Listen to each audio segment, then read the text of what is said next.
Ever wonder how much each rank in the British Army takes home every month? Or even how much we lose to HMRC? Well, stay tuned, you might be surprised. Hey everyone, and welcome to The Savvy Squaddy. In this video I'm going to go through each rank and show you how much money they have left once HMRC have their way. I'm also going to provide some interesting facts and figures which you might be surprised at. For this video I'm going to assume a tax code of 1257 Lima, as it's the most commonly used. This means the amounts will vary slightly depending on your own tax code, which you can see on your payslip. If you're unsure of the meaning, you can check your tax code on the Gov website, and you can also use a salary calculator to find out your take-home pay. Both will be linked below. The 1257 number refers to your personal allowance for the 24-25 tax year. This means you do not pay income on the first £12,570 you earn in the year. Sadly, this allowance has been frozen for the last few years. Then anything you earn between £12,571 and £50,270 will be taxed at 20%. This is the basic rate, and the majority of other ranks will be on a salary between these two figures. Starting salary of a captain exceeds the basic rate and moves straight into the higher rate. This is a 40% income tax on earnings between £50,271 and £125,140. Now, due to the personal allowance being frozen, many people have moved into this higher rate due to the pay award. This is a sort of stealth tax. It's one way for the government to increase tax revenue without actually increasing the rates of tax. Its official name is fiscal drag. Also, for every £2 you earn over £100,000, you lose £1 of your personal allowance. This means once you move into the additional rate from the higher rate, you no longer have any personal allowance. Around 2%, or just over 860,000 adults, are in this threshold. The additional rate is a 45% tax on earnings over £120,140. This really only applies to accredited medical and dental officers, as well as brigadiers and above. Not really applicable to this audience, but always good to know how much the person sticking a finger up your bum and in your mouth is getting paid. Now, pay as you earn, or PAYE, is not the only tax we pay on our income. There is also national insurance. It is essentially a second income tax. However, paying this tax will then qualify you for certain benefits in the future, like maternity allowance and state pension, providing you've made the required number of contributions. You need at least 35 years of NI contributions to receive the full state pension. A full career in the army will get people most of the way there. At the moment, the threshold at which you start paying NI is the same as income tax, £12,570. If you earn under that, you do not pay NI. However, you will pay 8% on earnings between £12,571 and £50,270, and then the rate is 2% on earnings above that. Towards the end of this video, I'm going to share some facts and figures which might surprise you and provide some important context, so stay tuned for that. Anyway, let's get into how much soldiers and officers in the British Army take home each month. As a side note, this is also applicable for the Navy and the RAF, as we are all paid the same, but the name of the ranks will be different. I'll also only be showing the starting pay of each rank at each supplement rate. I won't be showing the different increment levels. Linked below is the Armed Forces Pay Review Body's 2024 report, in which you can find the full annual gross salaries and increment levels. Also, when I say after tax, that includes both PAYE and NI contributions. Right, let's start off with the initial pay, which is for those just joining the military. This rate continues for either the first 6 months or until the end of Phase 2 training, whichever comes first. There are also no supplement rates for recruits, because basic training is pretty much the same for everyone, regardless of what job role you're going into. Now, these guys have seen a huge pay rise. For the year 23-24, their salary was £18,687, but now, in a bid to aid recruitment, the initial pay has risen in line with pay of a private soldier who has just finished their training, or done more than 6 months, to £25,200. This is £1,805 after tax. So pretty much, this will be their pay for the first year of being in the military, and it will see them pay around £3,536 in tax. Naturally, this increase has annoyed many a junior private soldier, but set feelings aside and zoom out, this is the right move. Although I do think a lot of junior soldiers in Harrogate will be going f***ing ape shit on payday weekend. I mean, where else can a 16-17 year old be be paid £1,800 a month after tax, which is essentially pure disposable income. I just hope at least some of them have their heads screwed on and make some smart financial decisions. Best time and place to set themselves up for the future, in my opinion. Anyway, moving on, the starting salary of a private soldier after a year in the military is £25,864. This is £1,845 per month after tax. Now this rate of pay will remain the same for 2 years. This is because it's seen that it takes this amount of time to get to grips of what is required for your role. This is the same with most ranks and it is not exclusive to privates. You'll also notice that the starting salary for privates is the same for all 4 supplement rates and that they'll pay around £3,700 in tax. After the rank of private comes Lance Corporal, and with the addition of that single chevron comes a starting salary of £32,615, which is £2,250 per month after tax. You can now see the different starting levels of pay depending which supplement rate your job role lies in. The higher the supplement rate, the more technical and specialised the job role is. You can also see that the amount of tax they are paying is around the mid 5,000s to low 6,000s. After a few years of being a glorified senior private, they'll get another chevron and promote to corporal. Starting salary of what is the best rank in the army is £37,861. After tax, that is £2,564 per month. Depending on their supplement rate, they'll be paying anywhere between the low to high 7,000s in taxes. Moving up to the third rung on the chevron ladder, the starting salary of a sergeant is £42,510. That is a monthly take-home pay of £2,843. But that rise will be impacted by being a member of the most exclusive club in the military, the Seniors Mess. Kinda sounds like an old folks retirement home. Anyway, depending on what supplement rate they are on, expect to pay anywhere between 8 to 10 grand in taxes.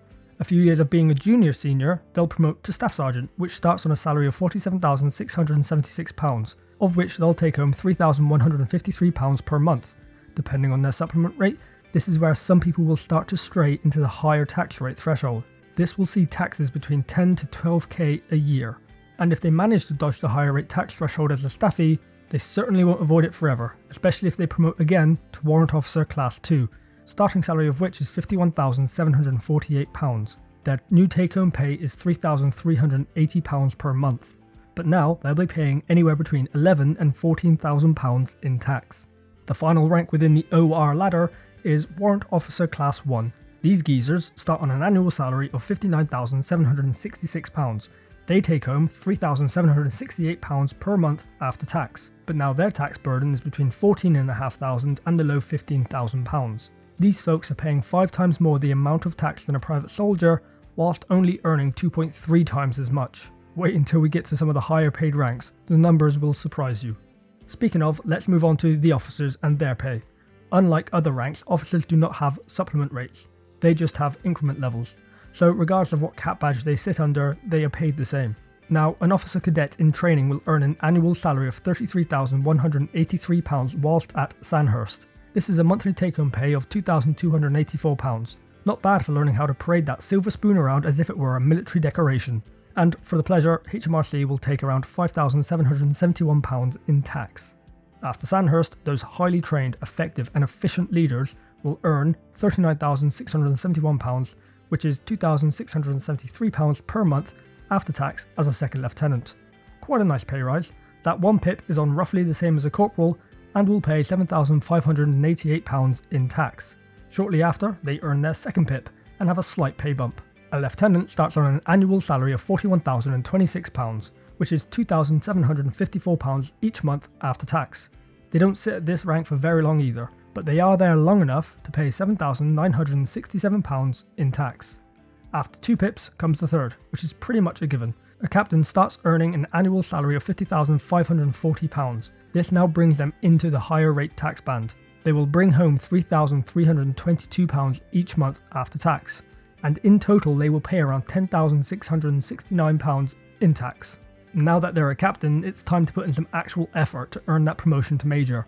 If they get it, then these folks start on an annual salary of £63,387, which is £3,943 per month after tax. Their annual tax bill is around £16,064. After quite a bit of time as a major, they could promote to Lieutenant Colonel. These peeps are on an annual salary of £88,536. They will take home around £5,150 per month after tax. However, they will pay £26,627 in tax. That is more than the total gross annual salary of a private soldier starting out in the British Army. Next up is Colonel, starting on an annual salary of £107,038. Now, because they earn over £100,000, their personal allowance decreases down to £9,051, meaning more of their income is taxed at 20%. With that, their take-home pay each month is £5,935, and their tax bill comes in at £35,796. Here's the part where we start seeing stars. A brigadier, also known as a 1-star, starts on an annual salary of £127,352. Because their income is over £125,000, they have no personal allowance left. This equates to a monthly take-home pay of £6,606. The amount of annual tax they'll pay is around the same amount as a starting gross salary of a staff sergeant, £48,068. A Major General, which is a 2-star, starts on an annual salary of £141,229. That will see £7,219 per month paid into their pocket, but their tax bill comes in at £54,591. A 3-star, which is a Lieutenant General, starts on £169,064. A role such as the Deputy Chief of the General Staff will be a 3-star. After tax, they will see a monthly income of £8,449. They will lose around £67,672 to HMRC. Finally, a General, which is a 4-star. This would be the Chief of the General Staff, Chief of the Air Staff, Chief of the Naval Staff, which is the First Sea Lord, which is a sort of cool title. Anyway, these old folks start on a salary of £211,359. That means their take-home pay each month is £10,317. If you're wondering what winning the Lotto Set for Life game would be like, then just speak to these folk. But just don't mention that their tax bill is close to the starting salary of a Lieutenant Colonel, coming in at £87,551 per year. However, there is one more. Whilst the 4-star is currently the highest rank in the British military, it's not the highest role. That goes to the Chief of the Defence Staff, and whilst they are a general, their starting salary is a lot higher than their peers. It comes in at £304,502. This means they take home £14,431 per month after tax. That comes with a hefty tax bill of around £131,328. The CDS earns nearly 12 times more than a private soldier and pays 35 times more in tax. They pay more tax than a starting salary of a brigadier. And there you have it, the salaries, take-home pay and total annual tax paid from a private all the way up to general. Were you surprised at any of those numbers? I sure was. But before wrapping up this video, I want to provide you with some wider context to keep you informed, and again, you might be surprised at some of the numbers. So, the median full-time income in the UK is just over £35,000. This means that if you lined up all full-time workers in the UK from lowest to the highest earner, the person bang in the middle is the median. 50% earn more and 50% earn less. All corporals across the British Army earn more than the median full-time income, seeing as they start on almost £38,000. But what about the evil 1%? Well, to be in that bracket, you must earn just over £187,000 per year. So all 4-star generals will fit into this, and those 3-stars who have gone up a few increment levels. In the financial year 23-24, UK government revenues were almost £1.1 trillion. Of this, around 25%, or £277 billion, came from the income tax, and around 16%, or £180 billion, came from the national insurance contributions. These are the two largest streams of tax revenue for the UK. When it comes to that £277 billion, the top 1% paid 29% of it. The top 10% pays 60%, which is £166 billion. This is 15% of the total revenue. And just so you're aware, to be in the top 10% of earners in the UK, you need to have an annual income of around £65,000. Whereas the bottom 50% pay 9.5% of the £277 billion. That's just £26 billion, or 2.3% of total government revenue. The top 50% of income earners pay 90% of the income taxes. For every pound spent on the public services here in the UK, 15p comes from the top 10%, while 2p comes from the bottom 50%. I say all this to highlight how progressive our tax system is, but also to show that the heavy lifting in funding the services we all benefit from is done by a small group of top earners, who arguably don't use those services as much as us lowly peasants do. Love it or loathe it, our system depends significantly on their high incomes. Anyway, hopefully you enjoyed that bit of added context. I personally find the numbers fascinating, and it really should open your eyes to how much we need high income earners in this country. Were you surprised at how much tax this CDS pays, or that we rely quite a lot on a small percentage of the population? Let me know in the comments below. Thank you all for watching. If you liked what you just saw, please hit the subscribe button up there, and if you want to see some more videos, click over there. See you soon.